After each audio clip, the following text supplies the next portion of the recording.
போது இயேசுவனிடத்திலிருந்து வல்லமை புறப்பட்டது.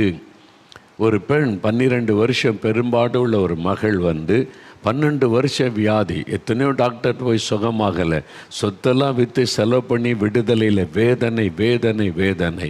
இயேசு பற்றி கேள்விப்பட்டாள். அவரிடத்துல போனால் காசு கொடுக்கணுமா? இல்லை, இலவசம்.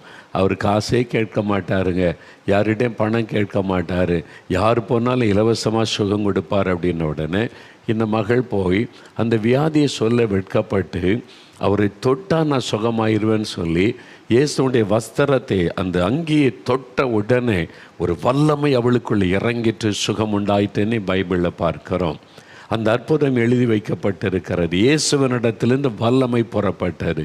இயேசுவின் வல்லமை மக்களுக்கு சுகம் கொடுக்கிற ஒரு வல்லமை, விடுதலை கொடுக்கிற ஒரு வல்லமை. லூக்கா 6 அதிகாரம் 19 வசனத்திலே